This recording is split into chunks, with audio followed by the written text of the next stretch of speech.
नमो नमः. अमूल्यम कमलम या चौथ्या पाठाला आपण सुरुवात करणार आहोत.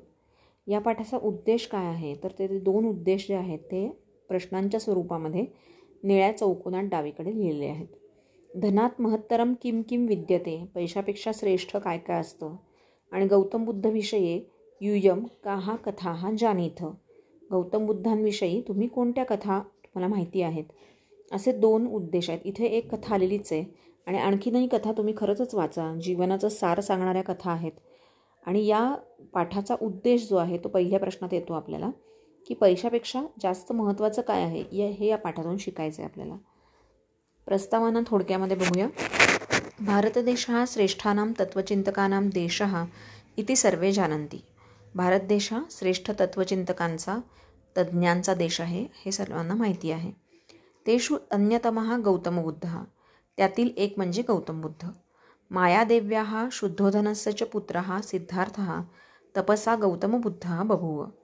मायादेवी आणि शुद्धोधन नावाचा राजा होता. त्यांचा मुलगा सिद्धार्थ तपश्चर्येने गौतम बुद्ध झाला.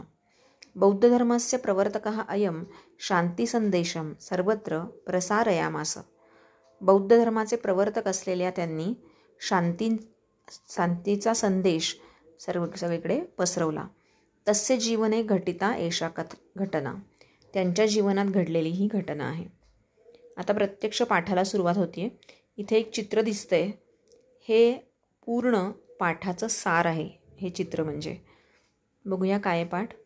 आसीत सुदासः नाम कश्चित उद्यानपालः. मी मागच्या धड्यात सांगितलं त्याप्रमाणे संधियुक्त शब्द जर असतील तर ते संधी सोडवून वाचायचा सराव करायचा आहे. आसीत सुदासः नाम कश्चित उद्यानपालः. सुदास नावाचा एक माळी होता. उद्यानपाल म्हणजे माळी. तस्य तडागे कदाचित सत्यपि शिशिर ऋतौ एकं पद्मं व्यकसत व्योम्नीव बालसूर्यबिंबम. आकाशातील कोवळ्या सूर्यबिंबाप्रमाणे त्याच्या सरोवरामध्ये एकदा खरोखरच शिशिर ऋतूमध्ये एक कमळ उमललं.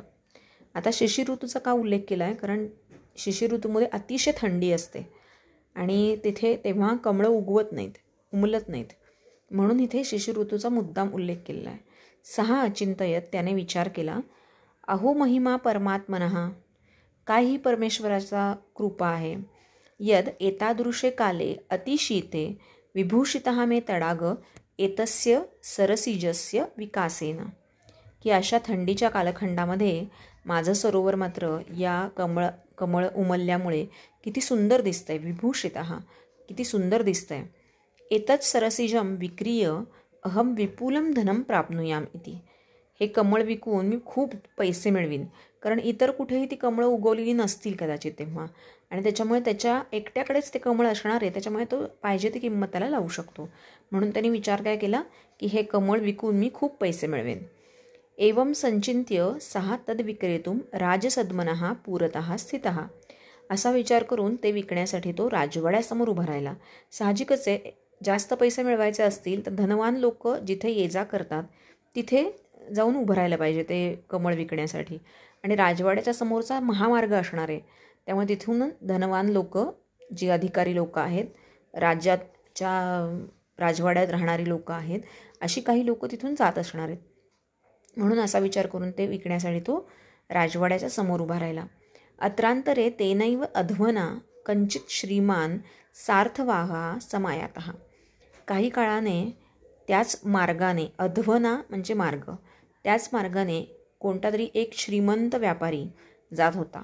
सहा अवदत, तो म्हणाला, भद्र भगवान सुगतः संप्रती एतस्मिन् नगरे वसती. भल्या माणसा, भगवान सुगत सध्या याच नगरात राहत आहेत. महात्मनः तस्य पूजार्थम इदम कमलम अभ्यर्थये. त्या आत्म्याची म्हणजेच सुगतांची पूजा करण्यासाठी मला हे कमळ हवे आहे. तत् कियता मूल्याने ददासी. तर तुला किती रुपयांना तू देशील ते. उद्यानपालः अब्रवीत एकेन सुवर्ण नाणकेन. त्याची फार अपेक्षाही नव्हती. तो माळी म्हणाला की एक सुवर्ण नाणं तुम्हाला द्यावं लागेल. अथ सहा सार्थवाह यावत तत् कमलम क्रेतुम इच्छती. परंतु जेव्हा तो व्यापारी ते कमळ खरेदी करत होता तावत एव अपरः धनवान श्रेष्ठी अपि सुगत दर्शनार्थम गच्छन तत्र समुपस्थितः. तेव्हाच दुसरा एक श्रीमंत असा माणूस सुगतांच्या दर्शनासाठी जात असताना तेथे आला. गच्छन हे जे रूप आहे ते अपूर्ण क्रिया दाखवण्यासाठी वापरलेलं आहे. जात होता ना तो, अजून पूर्ण नव्हती झालेली क्रिया, म्हणून जात असताना तेथे आला. नीरजमूल्यम पृच्छंतम तम श्रेष्ठीनम उद्यानपालः अब्रुत. कमळाची किंमत विचारल्यानंतर त्या धनवान माणसाला माळी म्हणाला, एषः महाभागः एकम सुवर्णनाणकम एतस्यार्थे दातुम इच्छति. हे गृहस्थ एक सोन्याचे नाणे यासाठी देत आहेत. श्रेष्ठी अगदत. मग तो धनवान माणूस म्हणाला, अहम 10 सुवर्णनाणकानी यच्छामी. तो शेठजी काय म्हणाला, मी 10 सोन्याची नाणी देतो. सार्थभाव म्हणत तो व्यापारी म्हणाला, अहम 100 सुवर्णनाणकानी प्रयच्छामी. मी 100 सोन्याची नाणी देतो. तयोः विवादम श्रुत्वा सुदासः व्यमृषत. त्यांचं भांडण ऐकून, वादविवाद ऐकून सुदासाने विचार केला. व्यमृषत विचार करणे. यस्य कृते एतौ कमलम एतत् क्रेतुम इच्छतः. ज्यांच्यासाठी हे दोघेजण हे कमळ खरेदी करण्याची इच्छा करत आहेत आणि नूनम 6 सुगत एव अधिकतमं मूल्यं मह्यं दद्यादिति. खरोखरच ते सुगतच मला अधिक जास्त मूल्य देऊ शकतात. आता या माळ्याला काही गौतम बुद्धांचं दर्शन तोपर्यंत झालेलंच नव्हतं आणि त्याच्यामुळे त्याला असं वाटलं की या ज्याच्यासाठी कमळ खरेदी करतायत जास्तीत जास्त मूल्य देऊन, तो अधिक श्रीमंत असणार आहे आणि तो अधिक मूल्य देऊ शकेल. आता 6 उद्यानपालः तौ अभाषत. म्हणून तो माळी त्या दोघांना म्हणाला, न एतद् भोः विक्रेतुम इच्छामी इति. मला हे कमळ विकायचेच नाही आहे. अथ प्राप्तः सुदासः तद् उद्यानम यत्र भगवतः सुगतस्य निवासः. त्यानंतर तो जो सुदास होता तो त्या वनात किंवा बागेत आला, तपोवनात आला, जेथे भगवान सुगतांचा निवास होता, राहत होते ते. तत्र वटवृक्षस्य अधस्तात् एकस्मिन् अश्मखंडे समुपविष्टः आसीत् 6 महात्मा.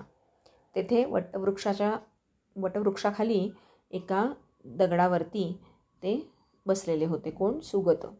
अनल्पेन धामना राजते स्म तस्य भगवतः वदनम. अनल्पेन म्हणजे अतिशय, अतुलनीय, ज्याला उपमाच करता येत नाही, उपमाच देता येत नाही, अशा तेजाने त्या सुगतांचा चेहरा शोभून दिसत होता. तदा आलोकयतः सुदसस्य चित्ते भक्तिरसार्णवम उदतिष्ठत.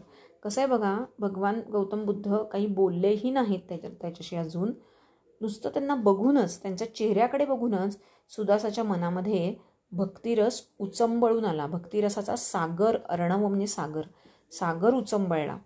6 हस्तस्थं नीरजं भगवतः सुगतस्य चरणयोः अर्घ्यं कृत्वा नमो भगवते इति वदन् सविनयं प्राणमत. त्याने हातातले कमळ भगवान सुगतांच्या चरणावर अर्पण करून नमो भगवते असे म्हणून त्यांना नम्रतेने नमस्कार केला. तम प्रसादवर्षीभ्यां लोचनाभ्यां निरूपयन् स्मयमानमुखपद्मः भगवान अभाषत. किती सुंदर भाषा वापरली आहे.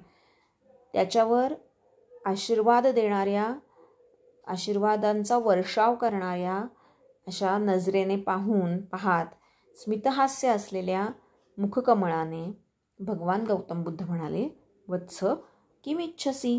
बाळा, तुला काय हवे आहे.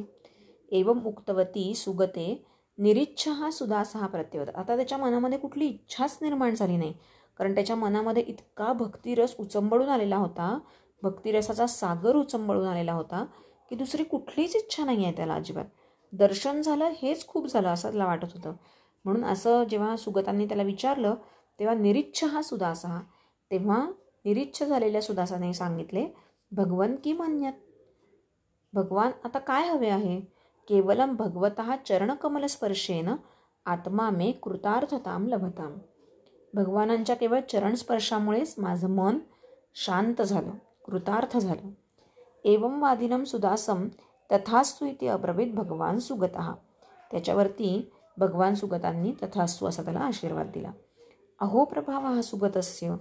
किती हा भगवान गौतम बुद्धांचा प्रभाव. यत्तस्य दर्शनमात्रेण एव, की केवळ त्यांच्या दर्शनामुळेच कमलार्थम बहुमूल्यम अपेक्षमाणः, कमळासाठी अधिक किंमत मिळेल या आशेने आलेल्या सुदासाला ते विसरून सुगतचरणाभ्याम तत्कमलम समर्पितवान. सुदासाने काय केलं ते विसरलाच तो की आपण कशासाठी आलो आहे त्यांच्याकडे, आणि ते कमळ सुगतांच्या चरणांवर त्यांनी अर्पण केलं. एषः सुगतः एव ननु भगवान गौतम बुद्धा. हे सुगत म्हणजेच भगवान गौतम बुद्ध. तर यानंतर आपण धड्यातले नेहमीप्रमाणे संधियुक्त शब्द, रूप, समास थोडेफार असे बघणार आहोत आणि मग त्याच्यानंतर भाषाभ्यास पण बघणार आहोत. धन्यवाद.